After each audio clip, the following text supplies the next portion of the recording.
नमस्कार, मी ॲस्ट्रो स्मितागिरी. आज आपण वास्तुशास्त्रापैकी दक्षिण दरवाजाबद्दल सगळ्यांनाच खूप उत्सुकता आणि खूप शंका असतात. पहा, खरं तर आपल्या ऋषीमुनींनी सांगितलेलं आहे की कुठल्याही दिशेचा दरवाजा चालणार आहे, पण तो ठराविक कप्प्यांमध्ये येणारच चालणार आहे.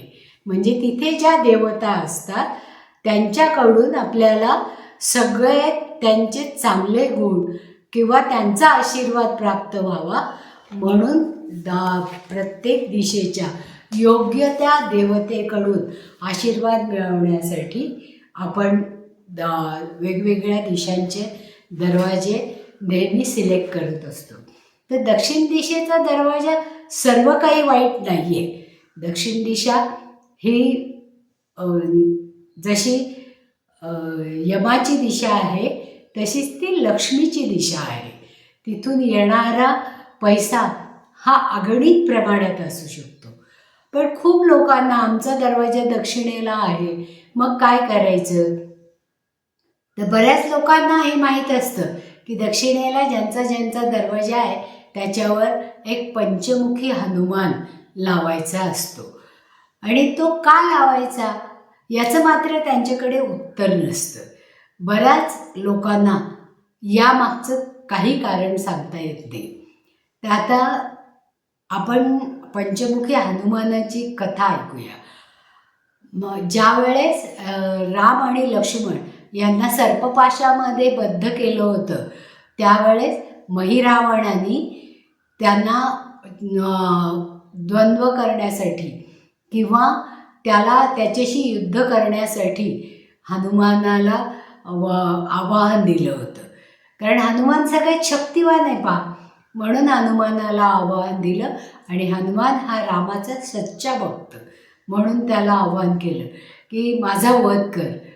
आता सगळ्यांना माहीत होतं की महिरावणाचा वध करण्यासाठी त्यांनी आपला जीव पाताळामध्ये 5 दिवे लावून ठेवलेले आणि त्या 5 दिव्यांना जो कोणी एकाच वेळेस त्याला मिळालेल्या वराप्रमाणे महिरावणाने जेव्हा शंकराची भक्ती केली आणि शंकराकडून वर प्राप्त करून घेतला होता की मी अमर राहीन.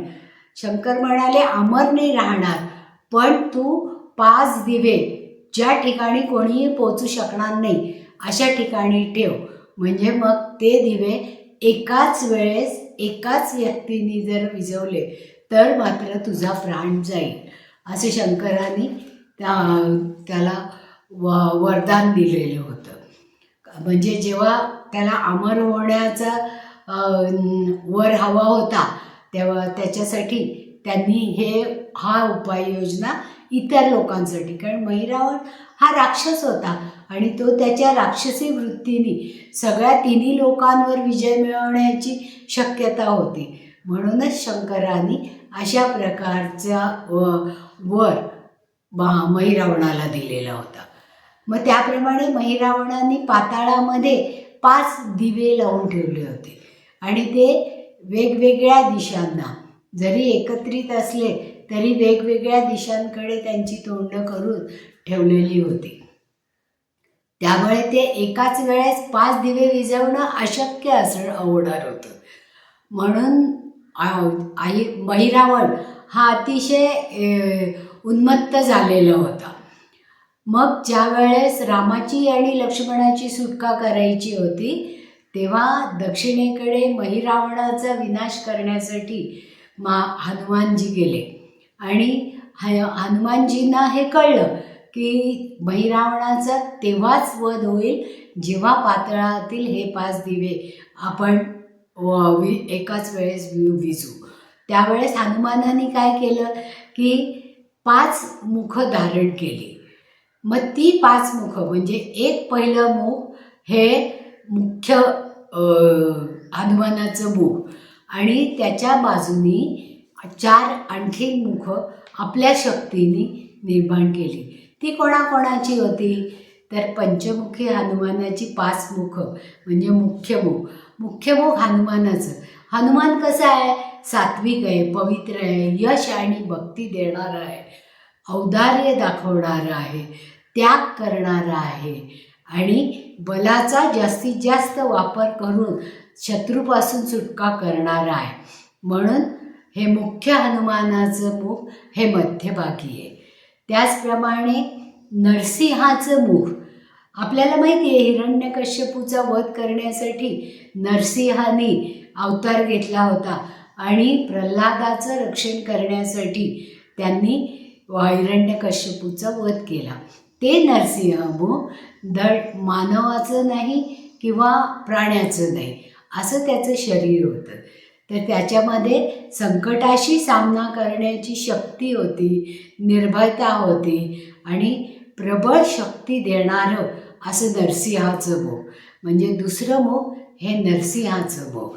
आता तिसरं मुख हे संरक्षक कवच निर्माण करणारं गरुड मुख. गरुड मुख काय? गरुड काय करतो? गरुडाचं सापाशी वैर आहे. मग तो गरुडमुख सापाशी युद्ध करून सापाचा नाश करतो.